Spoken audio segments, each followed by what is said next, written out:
नमस्कार दोस्तों, मैं हूं अनिल यादव। स्वागत है आप सभी का अपने YouTube चैनल में। मैं आप लोग के सामने नंबर सिस्टम के कुछ इंपॉर्टेंट क्वेश्चन लेकर के आया हूं जो रेलवे बार बार अपने परीक्षाओं में पूछता है। ठीक है, तो आप अगर रेलवे की तैयारी कर रहे होंगे तो आपको पता होगा कि ये क्वेश्चन कितने इंपॉर्टेंट है और कितनी बार परीक्षा में पूछा गया है। तो चलिए देर नहीं करते हुए डायरेक्ट क्वेश्चन की तरफ बढ़ते और देखिएगा मैं इसे कैसे आप लोग को शॉर्ट ट्रिक में बताऊँगा जिससे आप लोग को काफ़ी ज़्यादा हद तक फायदा होगा एग्जाम में। तो चलिए देर नहीं करते हुए डायरेक्ट क्वेश्चन की तरफ बढ़ते हैं। पहला क्वेश्चन क्या रहा दोस्तों, देखते हैं। क्वेश्चन ये कह रहा है कि 360 के 3 से विभाजित होने वाले भाजकों की संख्या ज्ञात करें। मतलब 360 को 3 से विभाजित होने वाले भाजकों की संख्या ज्ञात करनी है। ग्रुप डी 2018 में क्वेश्चन पूछा गया था। तो कैसे बनाएंगे, पहले हम लोग क्या करेंगे, 3 से विभाजित होने के लिए पूछा है ना, तो पहले 360 को हम लोग गुणनखंड के रूप में तोड़ देंगे। ठीक है, प्राइम नंबर में तोड़ देंगे। तो 360 है, इसको तोड़ने का सबसे अच्छा तरीका क्या है, जैसे 36 है ना, तो 36 गुने 10 कर देंगे तो 310 हो जाएगा, 360 हो जाएगा दोस्तों। अब देखिए 36 को भी गुणनखंड के रूप में तोड़ देंगे, प्राइम नंबर में तोड़ देंगे। जैसे 2 दूनी के 4, 4 तिया 12, 12 तिया 36 और 10 को तोड़ देंगे, 2 दूनी के 2 पचे 10। ठीक है, देखिए 2 दूनी 4, 4 तिया 12, 12 तिया 36 हो गया ये, और 2 पचे 10 हो गया। अब क्या करेंगे, देखेंगे कि 2 कितनी बार है, 1 2 3 बार है तो 2 का पावर 3 हो जाएगा, गुने 3 कितनी बार है, 2 बार है तो 2 3 का स्क्वायर हो जाएगा। अब 5 अकेला है तो इसका पावर में कुछ नहीं होगा तो 1 हो जाएगा। ठीक है, अब हम लोग को क्या करना है, 3 से विभाजित होने के लिए बोला है, तो 3 से विभाजित होने के लिए बोला है तो 3 का पावर जैसा है वैसे ही रहने देंगे और बाकी संख्याओं के पावर में 1 जोड़ करके गुना करेंगे। ठीक है, तो देखेंगे 2 का पावर में कितना 3 है ना, तो इसमें 1 जोड़ देंगे, 3 एक कितना हो जाएगा 4। 3 का पावर में जितना है उतना ही लेंगे, उससे बढ़ाएंगे नहीं। क्यों, क्योंकि 3 से विभाजित होने के लिए बोला है इसीलिए। ठीक है, इसका पावर में जितना है उतने ही रहने देंगे, 2 है तो 2 ही रहने देंगे। और 5 का पावर में कितना 1 है तो इसमें 1 बढ़ा देंगे तो कितना हो जाएगा 2 हो जाएगा। अब इसको गुना कर देंगे, 4 दूनी के 8, 8 दूनी के 16, टोटल इसके भाजकों की संख्या कितनी होगी, 16 होगी, जो ऑप्शन डी होगा। ठीक है, उम्मीद कर रहे हैं आप लोगों को समझ में आ रहा होगा। चलिए बढ़ते अब अगले सवाल की तरफ। चलिए अगले क्वेश्चन की तरफ बढ़ते हैं दोस्तों। पहले उससे पहले समझ लेंगे इस टाइप के जितने भी प्रश्न हैं सभी को मैं लेकर के आया हूं और मैं यकीन से कहता हूं अगर आप लोग इस वीडियो पे बने रहते हैं तो आपको एग्जाम में 1 नंबर का 2 नंबर के इससे प्रश्न पूछे जाते हैं, आपको पक्का वो मिलेगा, आपको समझ में भी अच्छे से आएगा। बस वीडियो तक तो पूरे बने रहिएगा। ठीक है, क्वेश्चन ये कह रहा है, देखिएगा 9 के पावर में 6 गुने 12 के पावर में 4 गुने 7 के पावर में 7 के अभाज्य गुणनखंडों का योग कितना होगा। देखिए क्या पूछा, अभाज्य गुणनखंडों का योग पूछा। तो हम लोग कैसे बनाएंगे, हम क्या करेंगे, सबसे पहले जो भी दिया हुआ इसको हम लोग प्राइम नंबर में तोड़ देंगे या गुणनखंड के रूप में लिखेंगे। जैसे 9 है तो 9 को क्या लिखेंगे, 3 गुने 3, इसका पावर पहले से 6 है तो यहाँ भी 6 आ जाएगा और यहाँ भी 6 आ जाएगा। ठीक है, अब ये 12 है तो 12 को भी हम लोग प्राइम नंबर में तोड़ेंगे। जैसे 12 है तो 2 दूनी के 4, 4 त्रिके 12। ठीक है, इसका पावर में 4 है तो यहाँ भी 4 आएगा, यहाँ भी 4 आ जाएगा और यहाँ भी 4 आ जाएगा। अब 7 है तो 7 का गुणनखंड होता नहीं है, जितना है उतना ही रहेगा, 7 का पावर में 7 ही रहेगा। अब क्या करेंगे, देखेंगे जहाँ जहाँ 3 है उसको पहले लिखेंगे। देखो यहाँ भी 3 है, यहाँ भी 3 है और यहाँ भी 3 है, 3 बार है तो इसको 1 बार लिख रहे हैं। क्यों, क्योंकि सभी संख्या गुना में है तो गुना में होने के कारण घटांक करने का नियम ये कहता है कि अगर संख्या गुना में है, बेस बेस बराबर है तो पावर पावर जुड़ जाता है। ठीक है, तो यहाँ पर देखिए 6 है, यहाँ भी 6 और यहाँ भी 4 है तो 6 6 12, 12 4 16, तो इसका पावर में कितना आ जाएगा 16 गुने 2 का पावर कितना आएगा, यहाँ भी 2 है, यहाँ भी 2 है, इसके बदले में 1 और 2 आएगा और पावर पावर जोड़ के लिख देंगे, 4 और 4 8 हो जाएगा। अच्छा 7 कितना है, अकेला है, 7 का पावर में 7 हो गया। अब देखिए ये मेरा अभाज्य गुणनखंड हो गया, अभाज्य के रूप में तोड़ दिया गया है। अब पूछा कि अभाज्य गुणनखंडों का योग कितना होगा। तो देखिए अभाज्य गुणनखंडों का योग पूछा तो क्या होगा, यहाँ संख्या अभाज्य के रूप में 3 है, ये 2 है और ये कितना है 7 है, तो अभाज्य गुणनखंडों का योग क्या होगा। अब इसको जोड़ देंगे, 7 3 10 और 10 2 12, मतलब अभाज्य गुणनखंडों की संख्या कितनी हो जाएगी मेरी 12। ऑप्शन बी मेरा करेक्ट आंसर है। ठीक है, उम्मीद कर रहे हैं आप लोगों को समझ में आ रहा होगा दोस्तों। चलिए बढ़ते हैं अब अगले सवाल की तरफ। यह सवाल एनटीपीसी में पूछा गया था दोस्तों। क्वेश्चन ये कह रहा है कि 120 के विषम और सम भाजकों की कुल संख्या कितनी होगी, ये क्वेश्चन है। मतलब 120 से जो विभाजित होने वाली संख्या है उसमें कितने विषम संख्या और कितने सम संख्या, यही आपसे पूछा है। तो पहले हम क्या करेंगे कि पहले 120 से कितनी संख्या जो है जो 120 को विभाजित करती है वो लिखेंगे, ठीक है। तो देखिए 120 जो 1 से भी विभाजित होगा, 2 से भी कटेगा, ये 3 से भी कटेगा, 4 से भी कटेगा, 5 से भी कट जाएगा, 6 से भी कट जाएगा, 7 से कटेगा नहीं, 8 से कटेगा, फिर 10 से कटेगा, 12 से कटेगा, 12 के बाद सीधा 15 से कटेगा, 15 के बाद 15 उसके बाद 20 से कटेगा, 20 के बाद ये 24 से कटेगा, 24 के बाद ये 30 से कटेगा, 30 के बाद ये 40 से कटेगा, फिर 40 से कटेगा, 40 से कटेगा, 50 से नहीं कटेगा, फिर 60 से कटेगा, फिर 120 से कटेगा, ठीक है। अब इतनी संख्या से ये कटने वाला है ये। अब इसमें देखेंगे कि कितने सम है, पहले कितने विषम है। तो उससे पहले हम लोग क्या करेंगे, सबसे पहले देख लेंगे कितनी संख्याएं से कट रहा है। 1 2 3 4 5 6 7 8 9 10 11 12 13 14 15 16, मतलब टोटल ये 16 संख्याओं से कट रहा है, ठीक है। इसमें विषम संख्या से कितना कटा, क्योंकि पहले विषम बोला तो पहले हम लोग विषम जोड़ेंगे। तो विषम किसे कहते हैं, जो 2 से न कटे ऐसी संख्याओं को हम लोग विषम कहते हैं। विषम कहाँ से शुरू होता है, 1 से शुरू होता है, 1 3 5 ऐसी संख्या है जो 2 से न कटे, ऐसी संख्या को विषम संख्या कहते हैं, ठीक है। तो इसमें देखें कौन जो है 2 से नहीं कट रहा, वही मेरी विषम होगी। तो एक विषम यहाँ है, एक विषम यहाँ है, एक विषम ये है, इसके बाद एक विषम ये है, बाकी सब संख्या सम संख्या है। मतलब विषम कितनी है, 1 2 3 4, मैंने 4 विषम है और उसके बाद सम कितनी होंगी। तो टोटल संख्या मेरा कितना, 16 संख्या विभाजित हो रही है, जिसमें से 4 को विषम है। तो इसका मतलब 4 16 में से 4 घटा देंगे तो कितना होगा, 12 मेरे सम संख्या है। मतलब 4 को विषम है और 12 को सम संख्या से ये विभाजित हो रही है। तो किस ऑप्शन में कट रहा है, ये देखिए ऑप्शन सी में, 4 और 12। इसीलिए मेरा करेक्ट आंसर क्या होगा, ऑप्शन सी। उम्मीद कर रहे हैं आप लोग को समझ में आ रहा होगा दोस्तों। चलिए बढ़ते हैं अगले सवाल की तरफ। यह सवाल कई बार रेलवे में पूछा गया है, एनटीपीसी में पूछा गया है, 14/3/2021 को भी पूछा गया है, फिर 31/1/2021 को भी पूछा गया, दो बार पूछा गया सेम सवाल दोस्तों। क्वेश्चन ये कह रहा है कि 2 का पावर 7 गुने 3 का पावर 4 गुने 5 का पावर 3 गुने 7 के कितने गुणनखंड सम है। देखिए यहाँ क्या पूछा है, सम पूछा है, याद रखिएगा कितने गुणनखंड सम है। तो ऐसे सवालों को हम लोग बनाएंगे क्या, पहले तो हम इसको प्राइम फैक्टर में तोड़ते हैं। तो ऑलरेडी ये पहले से प्राइम फैक्टर में टूटा हुआ है, ठीक है। इसका पावर में कुछ नहीं है, मतलब 1 पकड़ लीजिएगा। मैंने किसी भी संख्या के गुणनखंड में अगर पावर नहीं दिया है तो उसका पावर 1 रहता है, ये याद रख लीजिएगा, ठीक है, पहली बात। अच्छा दूसरी बात क्या पूछा, हमको सम पूछा है। तो हम क्या करेंगे, इसके टोटल माने कुल गुणनखंडों की संख्या पहले निकालेंगे। तो कुल गुणनखंडों की संख्या क्या आएगी मेरी, कुल गुणनखंड की संख्या, ठीक है।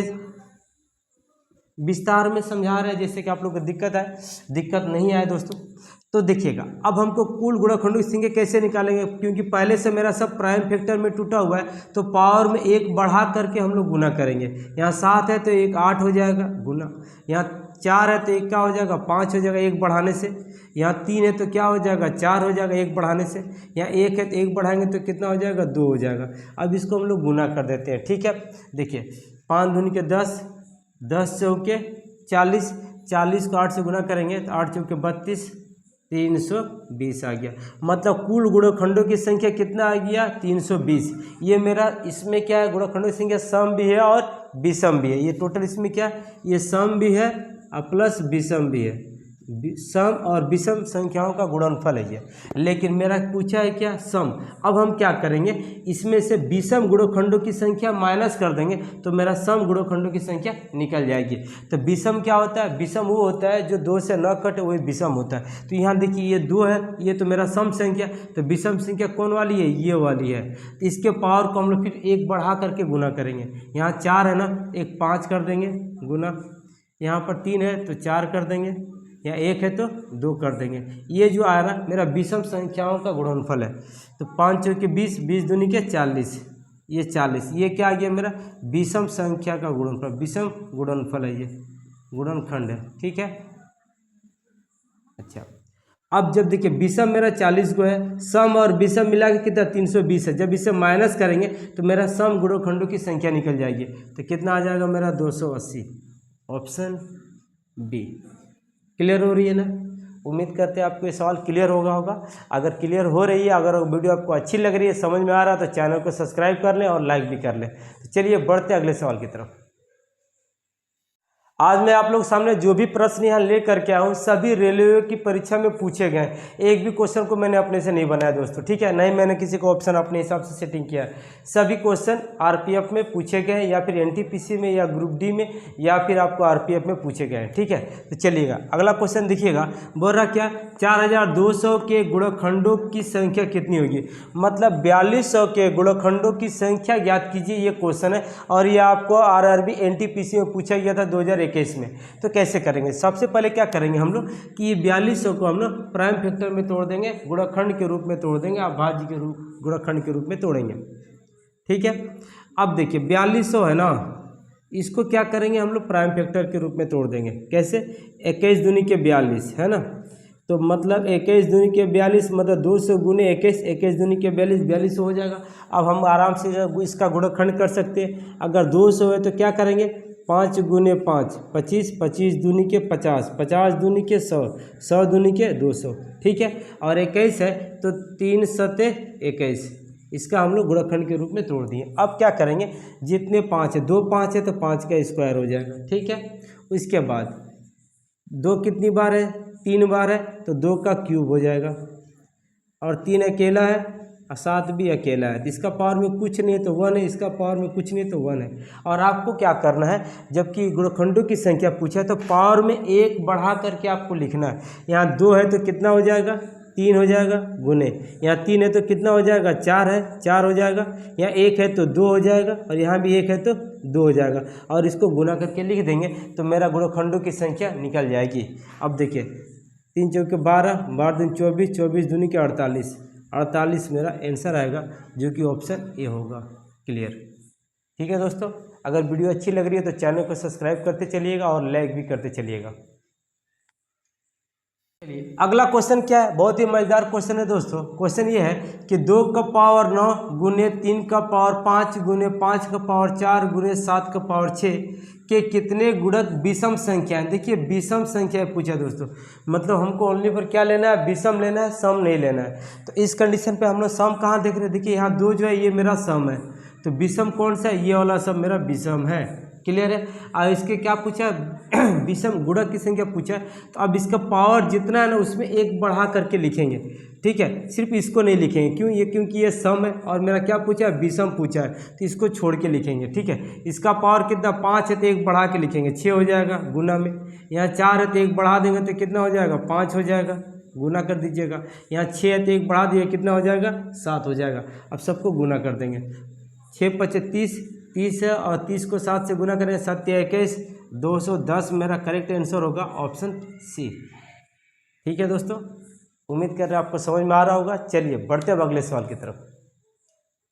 अगला क्वेश्चन है दोस्तों कि देखिए मजली कोष्ठ के अंदर में क्या है, मजली कोष्ठ के अंदर में 8 का पावर में 10 गुने 9 का पावर में 7 गुने 7 का पावर में 8 मजली कोष्ठ से बंद है के गुणनफल में कुल अभाज्य गुणनखंड ज्ञात करें। ठीक है, कुल अभाज्य गुणनखंड ज्ञात करने बोल रहा है। ऐसे सवालों को हम बनाएंगे कैसे, आपको क्या करना, देखिए यहाँ 8 है ना, ये किसका, 2 का क्यूब है, तो 2 का क्यूब। अब पहले से पावर में कितना है, 10 है, 10 कर दीजिएगा, गुना है, गुना रहने दीजिएगा। ये 9 जो है किसका स्क्वायर है जी, ये 3 का स्क्वायर है। पावर पहले से कितना है जी, 7 है, 7 कर दीजिएगा गुने। 7 किसी का पावर नहीं है, गुणनखंड नहीं है, तो जैसा है वैसी का वैसे ही रह जाएगा। अब इसको देखिए 2 का पावर में क्या होगा, 10 या 30, पावर गुना हो जाता है, 10 या 30 हो जाएगा। इधर 3 का पावर में कितना होगा, 7 दूनी के 14, यहाँ 7 का पावर में 8। क्या पूछा मेरा, अभाज्य गुणनखंड ज्ञात कीजिए। ठीक है, अभाज्य गुणनखंड, तब अभाज्य गुणनखंड जब ज्ञात करने बोले तो क्या कीजिएगा, ओनली पर सिर्फ इसका पावर को जोड़ दीजिएगा, वही मेरा आंसर होगा। ठीक है, तो क्या होगा, 30 + 14 + 8, जब इसको हम लोग जोड़ेंगे तो मेरा कितना हो जाएगा, 52 मेरा आंसर होगा। यही मेरा आंसर होगा और यही मेरे कुल अभाज्य गुणनखंडों की संख्या होगी। ठीक है, मेरा आंसर क्या होगा, ऑप्शन सी। उम्मीद कर रहे दोस्तों आपको वीडियो अच्छी लग रही हो। चलिए बढ़ते हैं अगले सवाल की तरफ। अगले सवाल की तरफ बढ़ते हैं दोस्तों। अगला सवाल भी सेम पहले वाले सवाल के जैसा ही है, लेकिन ये भी एनटीपीसी में पूछा गया था, 16/4/2016 का क्वेश्चन है। ठीक है, यहाँ देखिएगा मल्टी कोष्ट के अंदर में क्या है, 16 का पावर में 7 गुने 27 का पावर में 6 गुने 5 का पावर में 9 मल्टी कोष्ट के अंदर में है के गुणनफल का कुल अभाज्य गुणनखंड ज्ञात करें। ठीक है, जब भी ऐसा क्वेश्चन पूछेगा तो बहुत ही आसान तरीका से बनाएंगे।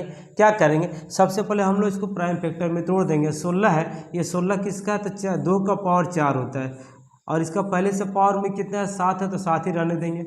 अच्छा, यहाँ 27 है, ये क्या है, 3 का पावर 3 है, 3 का पावर 3 क्या होता है, 27 होता है, पहले से पावर कितना है, 6 है, 6 रहने देंगे। यहाँ 5 जैसा है वैसे ही रहने देंगे, क्योंकि ये तो इसका गुणनखंड होता नहीं है। अब देखिएगा, अब क्या करना है, 2 का पावर में क्या, पावर पावर गुना होगा, 7 चौके 28 हो जाएगा। यहाँ 3 का पावर में क्या होगा, 6 तिया 18 हो जाएगा। ये जैसा है वैसे ही रह जाएगा। ठीक है, अब हमको क्या करना है, गुणनफल का कुल अभाज्य गुणनखंड ज्ञात करने बोला है, तो कुछ नहीं करना, सिर्फ पावर पावर को जोड़ देना है यहाँ पर। ठीक है, तो 28 + 18 + 9 को जोड़ना है जी। ठीक है, तो 8 8 16, 8 का 16 24 है, 25 के 5 हाथ में 2 2 2 4 और 1 5, टोटल मेरा कितना हो रहा, 55 हो रहा। ऑप्शन सी करेक्ट आंसर होगा। तो आप देखिएगा, जब भी ऐसे सवाल पूछेगा आप इस तरीक़े से बनाइएगा, आपको ज़रा भी परेशानी नहीं होगा। अगर आपको वीडियो अच्छी लगी है तो चैनल को सब्सक्राइब कर लीजिएगा। मिलते हैं अगले वीडियो में। जय हिंद, जय भारत।